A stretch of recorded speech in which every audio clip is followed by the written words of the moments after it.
السلام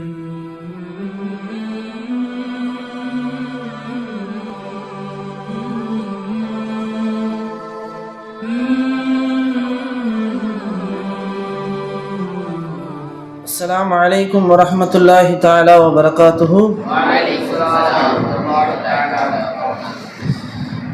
نحمده ونصلي على رسوله الكريم. أما بعد فقد قال الله تعالى في القرآن الكريم: وما أرسلنا من رسول إلا بلسان قومه ليبين لهم. وقال نبينا صلى الله عليه وسلم: إن من البيان لسحرا. صدق الله ورسوله النبي الكريم ونحن على ذلك من الشاهدين والشاكرين. அளவற்ற அருளாளனும் நிகரற்ற அன்புடையனுமாகிய அல்லாஹ்வின் திருப்பெயரால் ஆரம்பம் செய்கிறேன். அல்லாஹ்வுடைய மாபெரும் கருணை கிருபை அல்லாஹ் நம் அனைவரையும் முஸ்லிம்களாக முஃமின்களாக ஆக்கிரல் புரிந்துள்ளான். அல்ஹம்துலில்லாஹ் அல்ஹம்துலில்லாஹ். மேலும் கண்மணி நாயகம் ஸல்லல்லாஹு அலைஹி வஸல்லம் அவர்களுடைய உம்மத்தில் ஒரு கூட்டத்தினராக ஆக்கிரல் புரிந்துள்ளான். அல்ஹம்துலில்லாஹ் அல்ஹம்துலில்லாஹ். இன்னும் காமிலான ஷேகுமாருடைய தொடர்பிலேயும் அவருடைய சுஹபத்திலேயும் ஆக்கிரல் புரிந்துள்ளான். அல்ஹம்துலில்லாஹ் அல்ஹம்துலில்லாஹ். லா இலாஹ இல்லல்லாஹ் முஹம்மது ரசூலுல்லாஹி ஸல்லல்லாஹு அலைஹி வஸல்லம். அல்லாஹு தஆலாவை தவிர வணக்கத்திற்கு தகுதியானவன் வேறு யாருமே இல்லை. அதற்கு ஒரே காரணம், அல்லாஹ் மட்டும்தான் நம்முடைய சதா தேவைகளும் சகல கோடி தேவைகளும் சதா உடனிருந்து பூர்த்தி செய்பவன் யாரும் இல்லை இல்லல்லாஹ் என்ற கலிமாவுடைய விளக்கத்தை கற்றுக் கொடுத்த நம்முடைய ஷேக் மார்களுக்கு அல்லாஹ் தஆலா நீண்ட நாள் ஆஃபியத்தையும் சிஹத் சலாமத்தையும் தந்தல் புரிவானாக. அவர்களுக்கு அதிகமாக ஹிதமத்து செய்யக்கூடிய நல்ல நசீபை நம் அனைவருக்கும் தந்தல் புரிவானாக. கண்ணியத்திற்குரிய அன்பு மாணவர்களே, அல்லாஹ் நம்மை எல்லாம் நமக்கு நலவை நாடியதன் காரணமாக, அல்லாஹ்வுடைய ரஹ்மத் நம் மீது பட்டதன் காரணமாக அல்லாஹு தஆலா அவனுடைய கல்வியை கற்றுக்கொள்வதற்காக நம்மளை மதரசாவுக்கு கூட்டிட்டு வந்தான். அல்ஹம்துலில்லாஹ் அல்ஹம்துலில்லாஹ். பெருமானார் ஸல்லல்லாஹு அலைஹி வஸல்லம் அவர்கள் சொன்னார்கள்: மை யுரிதுல்லாஹு பிஹி கைரன் யுஃபக்கிஹுஹு ஃபித்தீன். அல்லாஹ் யாருக்கு நலவை நாடுகிறானோ அவர்களை அல்லாஹு தஆலா மார்க்க மேதையாக ஆக்கி காட்டுவான் என்று. அப்ப அல்லாஹ்வுடைய ரஹ்மத் தனிப்பெரும் அருள் நம் மீது இருக்கிறது. அதனால் அல்லாஹு தஆலா நம்மை மதரசாவுக்கு கூட்டிட்டு வந்து இந்த 7 வருட காலங்களில் அல்லாஹையும் ரசூலையும் பற்றி படிப்பதற்கான நசீபை அல்லாஹ் தந்தல் புரிந்துள்ளான். இந்த 7 வருட காலங்களில் நாம் நிறைய விஷயங்களை கற்றுக்கொள்வோம். நமக்கு தெரியாத பல விஷயங்களையும் வரலாறுகளையும் மார்க்க சட்டத்திட்டங்களை எல்லாம் நாம் கற்போம். அதை வெளியே கொண்டு வருவதற்கு இதே வழிகள் தான் உள்ளது. ஆலிம்கள் எவ்வளவு இல்முகளை கற்றுக்கொண்டாலும் அதை மக்களிடத்தில் கொண்டு சேர்ப்பதற்கான 2 வழிகள் மட்டும்தான் இருக்கிறது. ஒன்று எழுத்தாற்றல், இன்னொன்று பேச்சாற்றல். அன்றைய இருந்த உலமாக்கள் அனைவரும், நிறைய நபர்கள் அவர்கள் முடிந்த அளவுக்கு தன்னுடைய எழுத்தாற்றலின் மூலியமாக நிறைய கிதாபுகளை எழுதி வைத்து சென்று விட்டார்கள். எவ்வளவு தங்களால் பேச முடியுமோ அதையும் அவர்கள் பேசிவிட்டு சென்றார்கள். அதனால் அல்லாஹ்வுடைய கிருபையால் அந்த மார்க்கம் காலம் காலமாக தோன்றி நம்மிடத்திலும் இன்றைக்கும் அவர்களுடைய அந்த சொற்களும் பேச்சுகளும் கேட்டுக்கொண்டு படித்து கொண்டுதான் இருக்கின்றோம். இப்பொழுது இந்த கல்வியை நாம் அடுத்த சமுதாயத்திற்கு எடுத்து சொல்வதற்கான வழி பேச்சாற்றலும் எழுத்தாற்றலும் தான். அதிலும் குறிப்பாக இன்றைக்கு நாம் அதிகமாக தேவைப்படுவது பேச்சாற்றல் தான். ஏனென்றால் இனி நம்ம உட்கார்ந்து ஒரு கிதாபு எழுதுவதற்கான நேரத்தை விட அந்த நேரத்தில் பல இடங்களுக்கு சென்று நாம் பல பயான்களை நிகழ்த்தி விடலாம். அப்போ அந்த குறுகிய காலத்தில் நாம் இருக்கின்றோம். அப்போ ஒரு ஆலிமுக்கு எந்த அளவுக்கு பேச்சாற்றல் தேவை, அவருடைய பேச்சை மக்கள் கேட்கும்படியாக இருக்க வேண்டும், அவர்களுக்கு தன் பேச்சை ஏற்கும்படியாக இருக்க வேண்டும் என்றெல்லாம் நாம் யோசிக்க வேண்டும். நம்ம பேச்சுகளை அமைக்க வேண்டும். நாயகம் ஸல்லல்லாஹு அலைஹி வஸல்லம் அவர்கள் முன்னாடி ஒரு ஹதீஸ் சொல்லி காமிச்சாங்க. இன்ன மினல் பயானி லஸ்ஸஹரா. பெருமானார் ஸல்லல்லாஹு அலைஹி வஸல்லம் அவங்க ரோட்ல போயிட்டு இருந்தாங்க. அப்போ 2 நபர்கள் அவங்க பயான் பேசிட்டு இருந்தாங்க. மக்கள் எல்லாம் ஒரே ஆச்சரியமாக கேட்டுக்கொண்டிருந்தார்கள். அப்போ பெருமானார் ஸல்லல்லாஹு அலைஹி வஸல்லம் அவர்கள் சொன்னார்கள்: இன்ன மினல் பயானி லஸ்ஸஹரா. நிச்சயமாக பயானில் மக்களை ஈர்க்கக்கூடிய சூனியம் இருக்கிறது என்று ரசூலுல்லாஹி ஸல்லல்லாஹு அலைஹி வஸல்லம் அவர்கள் சொன்னார்கள். அப்போ மக்களுக்கு மார்க்கத்தை எத்தி வைப்பதற்கும் மக்களுடைய மனதை கொள்ளையடிப்பதற்கும் அவர்களுடைய அறிவை தீனின் பக்கம் செலுத்துவதற்கு பயான் என்ற கருவி, பயான் என்ற இந்த உதவி ஆலிம்களுக்கு மிகவும் மிகவும் தேவையாகத்தான் இருக்கிறது. அப்போ ஒரு ஆலிம், ஒரு மாணவர்கள், ஓதக்கூடிய மாணவர்கள் தங்களுடைய பயானை எந்த முறையில் அமைத்துக் கொள்ள வேண்டும் என்பதை நாம் பார்க்க கடமைப்பட்டு இருக்கின்றோம். பயானம் போட்டாலே மாணவர்களுக்கு முதல்ல வருது என்னதான்? பயம்தான். ஏன் நம்மளுக்கு போட்டாங்க? அஜித் வேற யாருக்கும் கண்ணு தெரியாதா? நம்மளை தான் போட்டு எப்போ பார்த்தாலும் வார வாரம் நம்மளை தான் பேச சொல்லுவாங்களா? ஆள் இல்லைனாலும் என்னத்தான் போடுறாங்க, ஆள் இருந்தாலும் என்னத்தான் போடுறாங்கன்னு இப்படி மாணவர்களுக்கு மத்தியில் ஒரே குழப்பமா இருக்கும். பயான் போடுறாங்கன்னா ஃபர்ஸ்ட் அல்ஹம்துலில்லாஹ் சொல்லுங்க. அல்லாஹ் நமக்கு என்ன செஞ்சிருக்கான்? இந்த மார்க்கத்தை எடுத்து சொல்வதற்கான ஒரு வாய்ப்பை அல்லாஹ் நமக்கு நசீபாக ஆக்கி தந்திருக்கின்றான் என்று நாம் என்ன வேண்டும்? ஃபர்ஸ்ட் பயத்தை போக்கிடணும். இந்த பயத்தினால தான் நிறைய விஷயங்கள் நம்ம கற்றிருப்போம், அதை கற்றுக் கொடுப்பதற்கான தடுமாற்றங்களை ஏற்படுத்துகிறது. அப்போ முதல்ல பயான் போட்டாங்கன்னு சொன்னால் பயம் இல்லாமல் இருக்கணும். அதுக்கான தயாரிப்புகளை நாம் செய்யணும். முதலாவதாக குறிப்பெடுத்தல். குறிப்பு எடுக்கிறது எந்த மாதிரி எடுக்கணும் சொன்னா, குறிப்பெடுப்பது நல்ல குறிப்புகளை பேச வேண்டும், நிறைய விஷயங்களை சொல்ல வேண்டும் அப்படின்னு ஆசை வரும். நம்மளுக்கு ஒரு தலைப்பு கொடுத்துருக்குறாங்க, இன்னைக்கு தொழுகையின் சிறப்புன்னு ஒரு தலைப்பு கொடுத்துட்டாங்கன்னா இதில் நிறைய விஷயங்களை நம்ம மாணவர்களுக்கு சொல்லணும், மக்களுக்கு சொல்லணும் ஆசைப்படுவோம். ஆனால் அதற்கான முதல் விஷயம் என்னவென்றால் முத்தாலா செய்யணும். எந்த அளவுக்கு நம்ம அதிகமாக முத்தாலா செய்கிறோமோ அந்த அளவுக்கு சிறப்பான குறிப்புகள், சிறந்த குறிப்புகள் நமக்கு கிடைக்கும். எத்தனை கிதாபுகளை நீங்கள் முத்தாலா செய்கிறோ அந்த அளவுக்கு உங்களுடைய பயான் என்பது அருமையாக இருக்கும். அப்போ முத்தாலா என்பது அதிகமாக இருக்கும் குறிப்புல. ரெண்டாவது, நம்ம சொன்ன விஷயத்தையே திருப்பி சொல்றோமா? இப்ப போன வாரம் தான் அந்த பயான்ல சொன்னோம், மறுபடியும் அதே விஷயத்தை திருப்பி சொல்றோமா அப்படின்னு புதிய விஷயத்தை தேடாதீங்க. சொன்ன விஷயத்தையே சொல்லுங்க, ஆனா அதை சொல்லும் விதத்தை நீங்கள் மாற்றிக்கொள்ளுங்கள், அதில் தவறு கிடையாது. அதே போல நம்ம குறிப்பெடுக்கும் பொழுது அந்த குறிப்புல என்னென்ன ஆதாரங்கள், நம்ம எந்த கிதாபுல பார்த்தோம், எந்த பக்கத்துல பார்த்தோம், அந்த பேஜ் நம்பர், யார் சொன்னாங்க, இந்த கிதாபுடைய பெயர் என்ன, முசன்னிஃப் யார் என்றெல்லாம் நம்ம ஆய்வு செய்ய வேண்டும். ஏன்னா ஒரு காலத்துல இருந்துச்சு, ஆலிம்கள் சொன்னா அது வேத வாக்குன்னு சொல்லிட்டு இருந்த ஒரு காலம் இருந்துச்சு. அப்ப ஆலிம்கள் என்ன பயான் பேசினாலும் மக்கள் எல்லாம் நம்பிக்கொண்டு அதை ஏற்று அவர்கள் தன்னுடைய வாழ்நாளில் அமல் செய்து கொண்டிருந்தார்கள். ஆனா இன்னைக்கு இருக்கக்கூடிய நவீன காலத்தில் நம்ம பார்க்கின்ற பல கொள்கையாளர்கள் என்ன செய்யறாங்க, நம்ம ஒரு ஹதீஸ் சொன்னா உடனே என்ன செய்யறாங்க, அவங்க இதுக்கு ஆதாரம் எங்க, புகாரில் இருக்குதா, முஸ்லீம்ல இருக்குதா, இப்னு மாஜால இருக்குதா, திருமதியில் இருக்குதா அப்படின்னு அவங்களுக்கு தெரிஞ்ச 4 கிதாபு பேரை வச்சு எல்லாத்தையும் கேட்டுட்டு இருக்கிறாங்க. அப்ப நம்ம என்ன செய்யணும், எடுக்குகின்ற ஹதீஸுகளை அது எந்த கிதாபுகள் இருந்து எடுக்கிறோம், அது மட்டும் இல்லாமல் எடுக்கும் பொழுது நல்ல முஸ்தனதான ஹதீஸான கிதாபுகள் இருந்து எடுக்கணும், லைஃபான கிதாபுகள் இருந்து எடுக்கக்கூடாது. இமாம் சுயூத்தி ரஹ்மத்துல்லாஹி அலைஹி அவங்க லைஃபான கிதாபுகளை, லைஃபான ஹதீஸுகளை மட்டும் தொகுத்தே ஒரு கிதாப் எழுதி வச்சிருக்காங்க. அந்த மாதிரி ஹதீஸுகள் என்ன செய்யக்கூடாது, நம்ம எடுக்கக்கூடாது. லைஃப் இல்லாத, இஸ்ராயிலியாத்தான ரிவாயத் இல்லாத, நல்ல சஹீஹான, எல்லா உலமாக்களிடத்திலும் மக்பூலான ரிவாயத்துகளை கொண்ட செய்திகளை மட்டும்தான் மக்களிடத்தில் பேச வேண்டும். புரியுதுங்களா? அதுவும் நம்ம விவாதம் கலைக்கெல்லாம் போறோம், மற்ற இடத்துல நம்ம வாதாடம் போறோம் என்று சொன்னால் அந்த நேரத்தில் நாம் ரொம்பவும் மக்கபூலான, ரொம்பவும் பிரபல்யமான உலமாக்களுடைய சொற்களும் இமாம்களுடைய சொற்களையும் எடுத்துதான் நாம் பேச வேண்டும். யாரோ ஒரு ஏதோ ஒரு கிதாபு, எந்த மக்களிடத்தில் பிரபல்யம் இல்லாத கிதாபு, அந்த கிதாபுல ஏதோ ஒரு இமாமுடைய பெயர் போட்டதை நம்ம சொன்னோம்னா அவங்க என்ன செய்ய மாட்டாங்க, எடுத்துக்க மாட்டாங்க. ரொம்பவும் மக்களிடத்தில் பிரபல்யமான சுயூத்தி ரஹ்மத்துல்லாஹி, இப்னு ஹஜர் அல் அஸ்கலானி ரஹ்மத்துல்லாஹி என்று எல்லாருக்கும் தெரிந்த பெயர்களாக அவருடைய எல்லாரும் அங்கீகரிக்கக்கூடிய உலமாக்களுடைய பெயர்களும் அவருடைய கிதாபுகளை எடுத்து நாம் என்ன செய்யணும், வாதாடும் போதோ சரி, மக்களுக்கு மத்தியில் எடுத்துரைக்கும் போதும் சரி, அந்த மாதிரி குறிப்புகளை தான் மக்களுக்கு ஃபர்ஸ்ட் எடுத்து சொல்ல வேண்டும். அது மட்டுமல்லாமல் இரண்டாவது, நாம் பேசுகின்ற போது அவையறிதல். அதாவது நம்ம எந்த இடத்துல பேச போறோம். இப்போ மாணவர்களாக இருக்கக்கூடிய நீங்கள் மன்றத்தில் பேச போறீங்க, மன்றத்தில் பேசும்போது நம்மை போன்ற சகா மாணவர்கள் தான் நம்முடன் இருக்கிறார்கள். அப்போ அவங்களுக்கு தகுந்தாற் போல் நம்ம என்ன செய்யணும், புரியும்படி எளிமையான முறையில் பேச வேண்டும். அல்லாஹ் தஆலா நீங்க ஆலிம் ஆயிட்டீங்கன்னா அல்லாஹ் உங்களுக்கு வெள்ளி ஜும்மா மேடைகளை கொடுப்பான். அப்போ அங்க இருக்கக்கூடிய மக்களுக்கு தகுந்தாற் போல் நீங்க போகின்ற பள்ளிகள் எந்த ஊரில் இருக்கிறது, கிராமமாக இருந்தால் அதற்கு தகுந்தாற் போல் அவர்களுடைய பாஷையில் எளிய முறையில் செல்ல வேண்டும். நகரமாக இருந்தால் அங்க படிப்பாளிகள் அதிகமாக இருப்பாங்க, அப்போ அவங்களுக்கு தகுந்தாற் போல் அறிவியலிலும் அவர்களுக்கு விளங்கும்படியான கலைகளிலும் நம்ம என்ன செய்யணும், தகுந்த மாதிரி பேசணும். அப்போ நம்ம போகின்ற அந்த பேச்சும் இடம் எப்படியாப்பட்டது என்பதை பார்க்க வேண்டும். மீளாத மேடையா இருக்குது, பார்த்தா முன்னாடி ஃபுல்லா குழந்தைங்களா இருக்கிறாங்க, யாருமே பெரியவங்க இல்லைங்க. இப்ப பார்த்தா ரசூலுல்லாஹி ஸல்லல்லாஹு அலைஹி வஸல்லம் பெரிய சம்பவம் இல்லை. ரசூலுல்லாஹ் குழந்தைகள்கிட்ட எப்படி நடந்துக்கிட்டாங்க, இந்த மாதிரி குழந்தைகளுக்கு விளங்கும் வண்ணமாக என்ன செய்யணும், அந்த மாதிரி செய்திகள் சொல்லணும். அப்ப அவையறிதல் என்பது மிகவும் முக்கியமாக இருக்கிறது. அடுத்து மூணாவது நேரம்.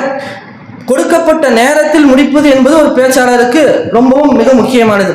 5 நிமிஷம் கொடுத்தாலும் 5 நிமிஷத்துல முடிக்கணும், 3 நிமிஷத்துல கொடுத்தாலும் 3 நிமிஷத்துல முடிக்கிறது தான் ஒரு பேச்சாளருடைய திறமை என்பது. ஏன்னா எங்க அஜித்து சொல்லி காமிப்பாங்க, பேச்சாளர் என்ன, அவர் பேச்சை ஆள்பவர். பேச்சு இவர் ஆளக்கூடியதில்லை. சில பேர்த்துக்கு சைக்கிள் ஓட்ட தெரியும், ஆரம்பத்துல சைக்கிள் என்ன செய்வாங்க, ஒரு ஆர்வத்துல அப்படியே ஓட்ட ஆரம்பிச்சுட்டாங்க, இறங்க தெரியாது, அப்படியே ஓடிட்டே போவாங்க, இறங்க தெரியாம என்ன செய்வாங்க, ஓடிட்டு போயிட்டே இருப்பாங்க. அந்த மாதிரி தான் ஃபர்ஸ்ட் பேசுறவங்க என்ன செய்வாங்க, பேச ஆரம்பிப்பாங்க, எங்கடா முடிக்கிறதுன்னு தெரியாம அப்படியே இழுத்துட்டே போய் திடீர்னு ஏதோ இடத்துல வாக்குறதாவானா எங்க ஒரு பாயிண்ட் நிப்பாட்டாம என்ன செஞ்சுட்டாங்க, முடிச்சிருவாங்க. அந்த மாதிரி பேச்சாளர்கள் நம்மளுக்கு 3 நிமிஷம் கொடுத்துருக்காங்களா, அப்ப 3 நிமிஷத்துல நம்முடைய குறிப்புகள் என்ன செஞ்சிடணும், தேவையில்லாத விஷயங்களை கழிச்சிடணும். எவ்வளவு விஷயங்கள் சேகரிக்கிறோமோ அதுல நம்ம இந்த விஷயத்த சொன்னா மக்களுக்கு ரொம்ப பயனுள்ளதா இருக்கும், இந்த ஹதீஸை சொன்னா மக்களுக்கு ரொம்பவும் விளங்கும், இந்த ஹதீஸை சொன்னா மக்கள் அமல் செய்வாங்க, ஆர்வமா கேட்பாங்க என்று எதெல்லாம் ரொம்பவும் நம்ம தேடி எடுத்தோமோ அந்த விஷயங்கள் மட்டும் சொல்லணும். ரொம்ப வளவளவான அந்த கதையெல்லாம் எடுத்துட்டு என்ன செஞ்சணும், தூக்கி போட்டுடணும். ஹதீஸுகளும் ஆயத்துகளும் வைத்து தான் நம்ம எப்போ செய்யணும், நம்ம பயானை அமைச்சுக்கணும். அதே போல நம்முடைய பேச்சை கேட்பதற்கு முன்னால் நம்ம கேட்பாளராக இருக்க வேண்டும். அதாவது நம்ம ஒரு பயானுக்கு நம்மளை கூப்பிடுறாங்கன்னு சொன்னா நம்ம அந்த இடத்துக்கு என்ன செய்யணும், ஃபர்ஸ்ட் போய் உட்காரணும்.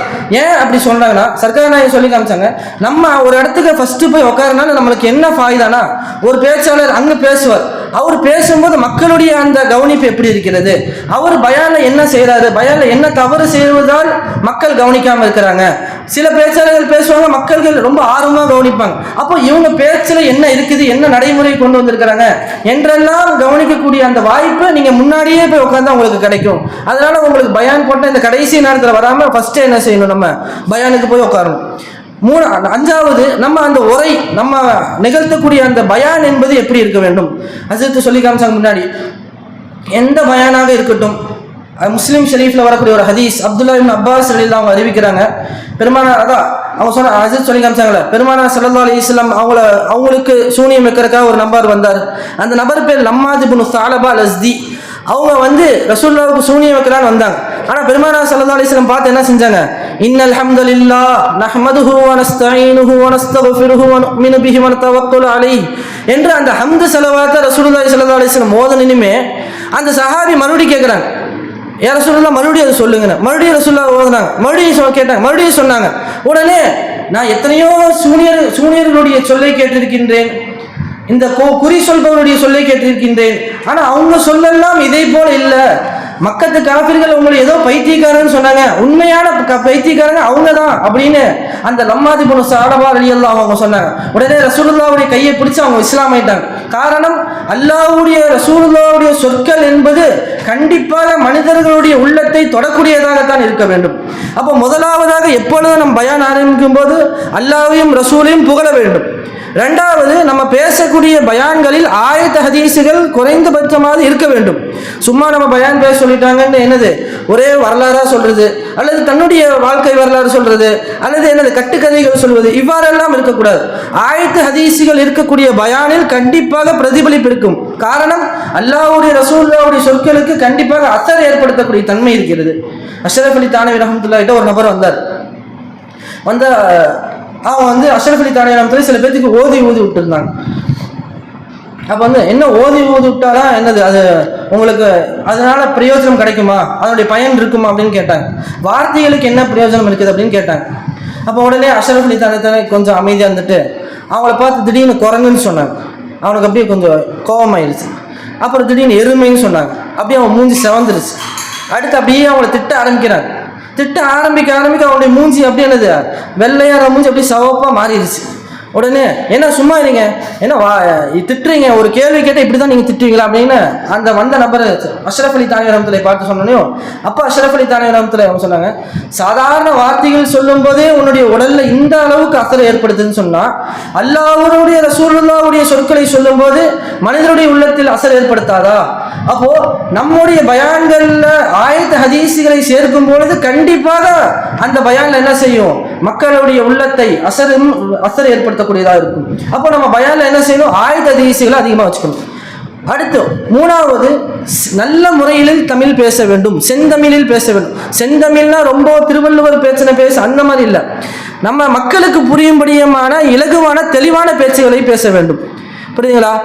நம்ம ரொம்ப கொச்ச தமிழ்லையும் பேசாம, ரொம்ப இலக்கிய நயமுடைய பேச்சும் அடுக்கு மொழியாகவும் பேசாமல், மக்களுக்கு எந்த அளவுக்கு புரியுமோ அவர்களுடைய என்ன செய்யணும் அந்த அளவுக்கு பேச வேண்டும். ரசூலுல்லாஹி ஸல்லல்லாஹு அலைஹி வஸல்லம் சொன்னார்கள், கல்லிமுன் நாஸா அலா உகூலிஹிம், மக்களுடைய அறிவுக்கு தகுந்தாற்போல் நீங்கள் பேசுங்கள். அப்போ நல்ல பேச்சுகளை என்ன செய்யணும், நல்ல முறையில் பேசணும். ஏன்னா தெளிவாகவும் பேச வேண்டும். அல்லாஹு தஆலா குர்ஆன்ல சொல்லும்போது மூசா அலைஹிஸ்ஸலாமுடைய சம்பவத்தை அல்லாஹ் சொல்றான். மூசா அலைஹிஸ்ஸலாமுக்கு நாவ் என்னவா இருக்கும், முடிச்சு போட்ட மாதிரி கொஞ்சம் திக்கும். அப்போ அல்லாஹு தஆலா மூசா அலைஹிஸ்ஸலாம் வந்து அல்லாஹ் தஆலாட்ட கேட்டாங்க, யா அல்லாஹ் வஅஹி ஹாரூன ஹுவ அஃப்ஸஹு மின்னி லிசானன், என்னுடைய சகோதரர் ஹாரூன் அலைஹிஸ்ஸலாம் அவர்கள் என்னை விட நாவால் மிக தெளிவாக பேசக்கூடியவர்கள், ஃபர்சில்ஹு மஅஹு, அவங்க என்னுடன் அனுப்புங்க யா அல்லாஹ் அப்படின்னு மூசா அலைஹிஸ்ஸலாம் அல்லாஹ்ட்ட கேட்குறாங்க. எதுக்கு? அந்த அல்லாஹ் ஃபிரௌன்ட்ட போய் இஸ்லாத்தை எத்தி வைப்பதற்காக. அப்போ ஒரு தீனை எத்தி வைப்பதற்கு மிகவும் தேவையானது தெளிவான பேச்சாற்றல் என்பது இந்த ஆயத்திலிருந்து நமக்கு தெரியுது. அப்போ நல்ல முறையில் தெளிவாக பேசணும் என்பதற்கு வழி என்ன? நமக்கு வாய் கொளறுது, வாய் தடுமாறுது, வாய்களில் சில வார்த்தைகள் குளறுபடியாகிறது. இதற்கான வழி, இதை தீர்வு செய்வதற்கான ஒரே வழி என்னென்றால் முத்தாலா தான். தமிழ் புத்தகங்களை அதிகமாக படிப்பது தான். தமிழ் புத்தகங்களை எந்த அளவுக்கு நாம் அதிகமாக படிக்கிறோமோ அந்த அளவுக்கு நம்முடைய தமிழ் வார்த்தைகளிலேயும் தெளிவு இருக்கும். பெரிய பெரிய அஜித் மார்கள்ட்டெல்லாம் அவங்க சொல்லக்கூடிய ஒரு மிகப்பெரிய நசீஹத் என்னன்னா, அதிகமாக தமிழ் புத்தகங்களை படிங்க. பயான் பேசுவதற்கு முன்னாடி தமிழ் புத்தகங்களை நீங்கள் அதிகமாக படிங்க. ஏன்னா அதிலிருந்து நிறைய வார்த்தைகள் கிடைக்கும். உங்களுடைய சொற்களில் நீங்கள் பேசுகின்ற ஒவ்வொரு வார்த்தைகளுக்கு மத்தியில் என்ன செய்ய, நிறைய சொற்கள்கள் கிடைக்கும் அப்படின்னு சொல்லி காட்டுறாங்க. அப்போ அல்லாஹ் தஆலா எப்படி மூசா அலைஹிஸ்ஸலாம் அவர்களுக்கு ஹாரூன் அலைஹிஸ்ஸலாமை தீனுக்கு வலு சேர்த்து வைத்தானோ அதற்கு காரணம் என்ன? ஹாரூன் அலைஹிஸ்ஸலாம்கிட்ட இருந்த அந்த ஃபஸாஹத்துல் லிசான், நாவாற்றல், அந்த தெளிவாக பேசக்கூடிய ஆற்றல் தான். ஏன் ரசூலுல்லாஹி ஸல்லல்லாஹு அலைஹி வஸல்லம் அவர்களை விடவா பெருமானார் ஸல்லல்லாஹு அலைஹி வஸல்லம் அவருடைய அந்த கருத்துக்கள் குறைவான வார்த்தைகள், அதிகமான விளக்கங்களை கொண்ட அந்த கருத்துக்கள் நாயகம் ஸல்லல்லாஹு அலைஹி வஸல்லம் அவர்கள் ஆற்றிய உரைகள் ஒவ்வொன்றும் சஹாபாக்களுடைய உள்ளத்தை எவ்வாறு உலுக்கியது. பெருமானார் ஸல்லல்லாஹு அலைஹி வஸல்லம் போர்க்களத்தில் இருக்கும் பொழுது ரசூலுல்லாஹி ஸல்லல்லாஹு அலைஹி வஸல்லம் சில வார்த்தைகள் பேசுவார்கள், சஹாபாக்களுக்கு வீரம் வந்துவிடும். அப்போ பெருமானாருக்கு எந்த அளவுக்கு பேச்சாற்றல் கொடுக்கப்பட்டது. பெருமானார் ஸல்லல்லாஹு அலைஹி வஸல்லம் இறுதி காலத்தில் ஹஜ்ஜத்துல் விதா என்று சொல்லப்படுகின்ற கடைசி ஹஜ்ஜில் பெருமானார் ஸல்லல்லாஹு அலைஹி வஸல்லம் அவர்கள் அந்த ஆற்றிய உரை இன்றைக்கும் உலகத்தில் யார் படித்தாலும் அவருடைய உள்ளத்தை தொடக்கூடியதாக இருக்கிறது என்று சொன்னால், பெருமானார் ஸல்லல்லாஹு அலைஹி வஸல்லம் அந்த பேச்சாற்றல் எந்த அளவுக்கு அல்லாஹ் தஆலா கொடுத்தான். காரணம், பெருமானார் ஸல்லல்லாஹு அலைஹி வஸல்லம் அந்த அளவுக்கு அல்லாஹ் தஆலா பேச்சாற்றல் கொடுத்தான். பெருமானார் ஸல்லல்லாஹு அலைஹி வஸல்லம் அவர்கள் சில சஹாபாக்களுக்கும் பேச்சாற்றலுடைய அந்த நாவன்மையை பார்த்து ஹதீபுல் அன்சார் சாபித் இப்னு கைஸ் ரலியல்லாஹு பார்த்து ரசூலுல்லாஹி ஸல்லல்லாஹு அலைஹி வஸல்லம் அவர்கள் சொன்னார்கள், நீங்கள் அன்சாரிகளில் மிக நன்றாக பேசக்கூடியவர்கள். அதே போல சஹாபி பெண்மணிகளில் அஸ்மா பின்த் யஸீத் ரலியல்லாஹு அன்ஹா அவர்களை பார்த்து ஹதீபத்துல் அன்சார் என்று ரசூலுல்லாஹி ஸல்லல்லாஹு அலைஹி வஸல்லம் சொன்னாங்க. காரணம், தெளிவாக பேசினார்கள். அந்த அளவுக்கு அவருடைய பேச்சில் தெளிவு இருக்கும். உஸ்மான் இப்னு அஃபான் ரலியல்லாஹு அன்ஹுடைய மனைவி நாயிலத் பின்துல் ஃபராஃபிஸா ரலியல்லாஹு அன்ஹா அவங்க ரசூலுல்லாஹ்ட்ட ஒரு கேள்வி கேட்டாங்க. கேட்டனுமே ரசூலுல்லாஹ்க்கு என்ன அழகாக கேள்வி கேட்கிறார்கள், இவனுடைய அந்த சொற்கள் எவ்வளவு அழகாக இருக்கிறது என்று ரசூலுல்லாஹி ஸல்லல்லாஹு அலைஹி வஸல்லம் அவர்கள் பாராட்டினார்கள். அப்போ அவங்களுடைய பேச்சு, அப்போ பேச்சு என்பது மக்களை கவரக்கூடியது. அப்போ நல்ல முறையில் தெளிவாக பேசக்கூடியவர்களாக இருக்க வேண்டும் ஒரு பேச்சாளர். அப்போ மூணாவது, நல்ல முறையில் பேச வேண்டும், நல்ல தமிழில் பேச வேண்டும். நாலாவது, நாம் பேசுகின்ற அந்த தலைப்பை சுற்றியே நாம் பேச வேண்டும். நம்ம குறிப்பெடுக்கிறோம், எதையோ எடுத்து நாம் பேசக்கூடாது. நமக்கு என்ன தலைப்பு கொடுத்தாங்களோ, தொழுகையா, அப்போ அந்த தொழுகையை பற்றியே பேச வேண்டும். எங்கள் அஜித் சொல்லி காமிப்பாங்க, ஒருத்தனுக்கு பசுமாடுன்னு ஒரு தலைப்பு கொடுத்தாங்க. அவன் என்னன்னா தென்னை மரத்துடைய சிறப்பை பற்றி பேசிட்டு இருக்கான். தென்னை மரம் என்பது அதுலேருந்து நம்மளுக்கு இளநீ கிடைக்கும், தென்னை மரத்து மட்டையை வச்சு நம்ம கிரிக்கெட்டு செய்யலாம் அப்படின்னு சொல்லிட்டு, இப்படியாகப்பட்ட தென்னை மரத்தில் தான் இந்த பசுமாடை கட்டி போடுவார்கள் அப்படின்னு கடைசியில் என்ன செஞ்சுட்டான், பசுமாடின்னு ஆரம்பிச்சு கடைசியில் பசுமாடிலே முடிச்சிட்டான். அந்த மாதிரி இல்லாமல் நமக்கு என்ன தலைப்பு கொடுக்குறாங்களோ அந்த தலைப்பை சுற்றியே தான் பேசணும். தலைப்பை விட்டு வெளியே போனாலும் கரெக்டாக உள்ளே வந்துடணும். நம்ம ஒவ்வொரு பயானுடைய ஆரம்பத்திலேயும் நான் என்ன சொல்ல போக வருகிறேன் என்ற அந்த தலைப்புடைய சுருக்கத்தையும், பயானுடைய இறுதியிலேயும் நான் என்ன சொன்னேன் என்ற அந்த சுருக்க கருத்தையும் சொல்லுவது ஒரு பேச்சாளருக்கு அழகாக இருக்கிறது. அதே போல் அஞ்சாவது, நம்ம பேசும்போது யாரையும் தாக்கி பேசக்கூடாது. பொதுவாக யாருக்காவது ஒரு கோபம் இருக்கும், பயானில் இதுதான்ட நம்ம சான்ஸு, மாணவர் மன்றத்தில் இந்த இப்போதாண்ட இவனை பேச முடியும் அப்படின்னு சொல்லிட்டு என்ன செய்யுது, பேசுது. பெருமானார் ஸல்லல்லாஹு அலைஹி வஸல்லம் பழக்கம் அவ்வாறு அல்ல. ஏதாவது ஒரு சஹாபி ஏதாவது ஒன்று செஞ்சுட்டாங்கன்னா உடனே ரசூலுல்லாஹி ஸல்லல்லாஹு அலைஹி வஸல்லம் மிம்பரில் ஏறி மாபாலு அக்வாம், இந்த கூட்டத்தார்களுக்கு என்ன கேடானது என்று ரசூலுல்லாஹி ஸல்லல்லாஹு அலைஹி வஸல்லம் பொதுவாகத்தான் சொல்வார்கள். யாரையும் குறிப்பிட்டு பெருமானார் ஸல்லல்லாஹு அலைஹி வஸல்லம் அவர்கள் தாக்கியதே கிடையாது. அல்லாஹ் தஆலா குர்ஆனில் சொல்லும்போது ஃபதக்கிர் இன்னமா அன்த முதக்கிர், நபியே நீங்கள் வெறும் உபதேசிப்பவர்கள் தான், நினைவூட்டக்கூடியவர்கள் தான். லஸ்தா அலைஹிம் பிமுஸைத்திர், அவர்களை நீங்கள் நிர்பந்தப்படுத்தக்கூடியவர்கள் அல்ல, நீங்க சொல்லுங்க அல்லாஹ் அவர்களை செய்ய வைப்பான் என்று அல்லாஹ் தஆலா குர்ஆனில் ரசூலுல்லாஹி ஸல்லல்லாஹு அலைஹி வஸல்லம் அவர்களை பார்த்து சொன்னான். அப்போ நம்முடைய பயானில் யாரையும் தாக்கி பேசக்கூடாது.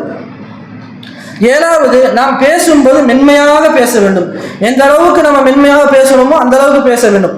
ஏன்னா அல்லாஹு தஆலா குர்ஆனில் மூசா அலைஹிஸ்ஸலாம் ஹாரூன் அலைஹிஸ்ஸலாம் பார்த்து என்ன சொல்றான், ஃபகூலா லஹு கௌலன் லய்யினா, அந்த ஃபிரௌனிடத்தில் மென்மையான சொற்களை சொல்லுங்கள் என்று ஃபிரௌனை பார்த்து அல்லாஹ் மூசா அலைஹிஸ்ஸலாம் ஹாரூன் அலைஹிஸ்ஸலாம் பார்த்து அல்லாஹ் சொல்றான். அப்போ நம்ம பயான்ல எந்த அளவுக்கு மென்மையாக சொல்ல முடியுமோ மக்களுக்கு அந்த அளவுக்கு எடுத்துரைக்க வேண்டும். நம்ம கடுகடுத்தவராக சொல்ல விரும்புகிறேன் என்று சொன்னால் மக்கள் என்ன செய்ய மாட்டாங்க, எடுத்துக்க மாட்டாங்க. அல்லாஹ் தஆலா குர்ஆன்ல ரசூலுல்லாஹி ஸல்லல்லாஹு அலைஹி வஸல்லம் அவர்களை பார்த்து கூட சொல்வான், நீங்கள் மட்டும் கடுகடுப்பவராக இருந்தால் அந்த மக்கள் உங்களை விட்டு பிரிந்திருப்பார்கள் என்று அல்லாஹ் தஆலா குர்ஆனில் சொல்லி காட்டினான். அப்போ நம்ம மக்கள்கிட்ட எந்த அளவுக்கு மென்மையாக இருக்கிறோமோ அந்த மென்மைதான் இஸ்லாம் வளருவதற்கு இன்னும் ஊக்குவிப்பதற்காக இருக்கிறது. அப்போ நம்ம எந்த அளவுக்கு மக்கள்கிட்ட மென்மையாக பழகுகிறோமோ, மென்மையாக பேசுகிறோமோ, இன்னும் அது வலுவு சேர்க்கக்கூடியதாக இருக்கிறது. அப்போ நம்ம பயான்ல மென்மையான முறையில் கையாள வேண்டும். ஆறாவது, நம்முடைய பயான் செய்யும் போது எப்பவுமே நல்ல எண்ணத்தோட பேசணும். பயான் பேசினாங்கன்னா இவ்வளோ கொடுப்பாங்க அப்படிங்கிற அந்த எண்ணமோ, அல்ல நம்ம பயான் தான் எப்பவுமே டாப்ல இருக்கிறது என்ற அந்த எண்ணமும் இருக்கக்கூடாது. யாரெல்லாம் என்னுடைய இந்த பேச்சு மக்களுடைய மனதில் அவர்களை சீர்திருத்துவதற்காகத்தான் நான் பேசினேன், இதற்கு மேல் உன்னுடைய பொறுப்பு என்று அல்லாஹ்விடத்தில் சாட்டிவிட வேண்டும்.